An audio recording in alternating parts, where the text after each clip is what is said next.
It assures that what has happened with this travesty will not happen again in the future. This week in Pennsylvania, it has been a year since a constitutional amendment was botched and a Secretary of State resigned. So what's next for survivors of childhood sexual abuse? Did the lieutenant governor come up short in his fashion choices when he met with President Biden in Pittsburgh last week?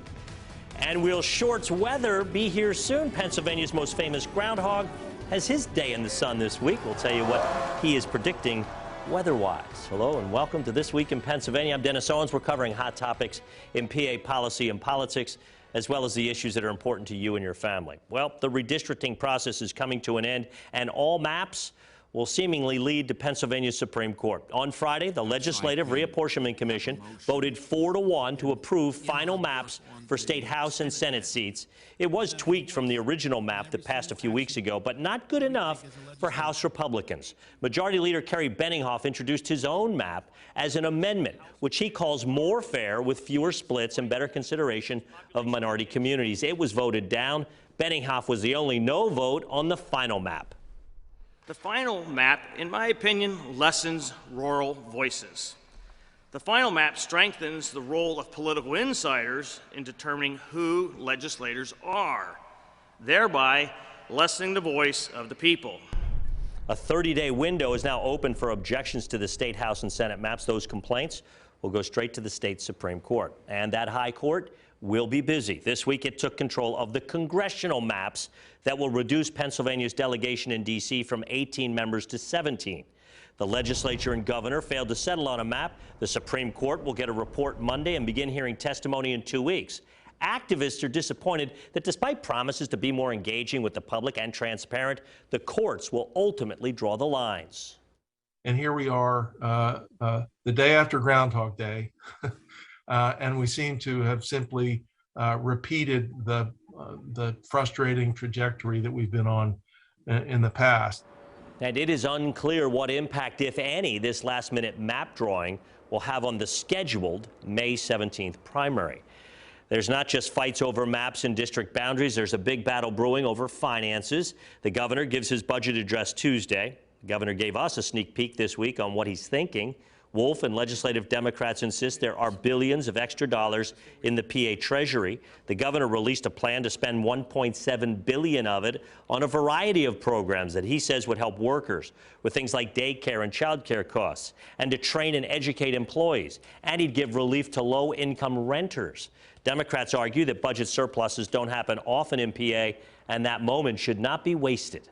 There are so many working parents across the Commonwealth trying to move ahead in life that are being held back. We can rescue them now. Why wait until the next pandemic, until the next set of unprecedented times? Or why don't we go ahead and respond now? We need to get this money out the door so that people who are hurting right now get the relief right now they need. In a statement, House Republicans called the plan a tax and spend approach, adding that Governor Wolf has put forth the largest cradle-to-grave tax increases in Pennsylvania history. The GOP says, yes, there's extra money, but insists it is already accounted for in what the state is committed to spend. A costly mistake? Yes. Criminal activity? No. That's the takeaway from a new report on the Public School Employees Retirement System, or Pisars. It has been under federal investigation for more than a year, stemming from a miscalculation of its investment returns. The mistake forced 100,000 teachers to pay more out of their paychecks toward their retirements. There's been upheaval on the board and several investigations, but the report mostly suggests human error. Essentially, what had happened was there was an error in the calculation that triggered all of this. And as a result of that, I mean, there was no criminal wrongdoing. I think that's really important. People's reputations are on the line. Since the probe began, Pisars Executive Director Glenn Grell and Chief Investment Officer James Grossman have retired. The search is on for their permanent successors.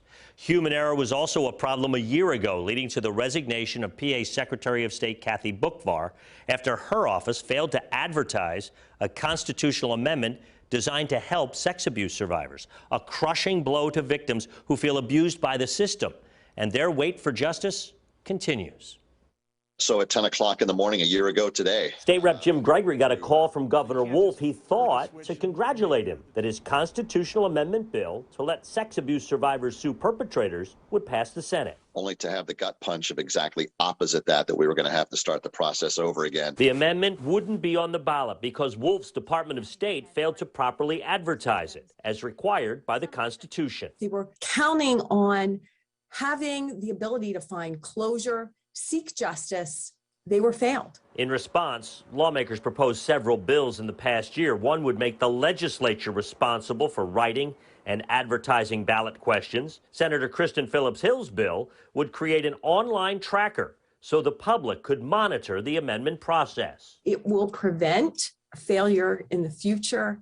And I always think that it's good to shine light on what government does. Gregory, a sex abuse survivor himself, authored a bill to open a 2-year window to sue. It passed the House, but stalled in the Senate. I've tried to come to terms with it that over in the Senate, the leader is not interested in running it, and there's nothing I can say or do that's going to change that. So victims wait.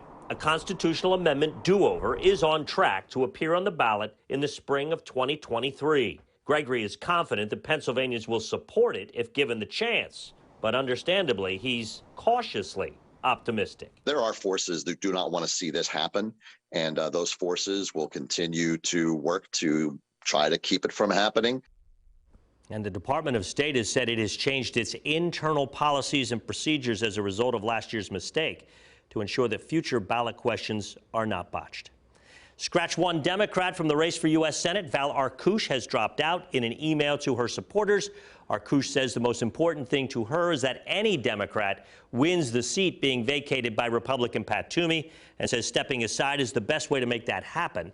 Lieutenant Governor John Fetterman remains the front runner on the Democratic side, while a multitude of Republicans are vying for the nomination across the aisle. Attorney General Josh Shapiro, the only Democratic candidate for governor, is setting election records. Shapiro has a whopping $13.4 million in his campaign account. No other gubernatorial candidates in any party has come close to that number. And Lieutenant Governor John Fetterman running for U.S. Senate, but greeted President Biden last week in Pittsburgh after a bridge collapse.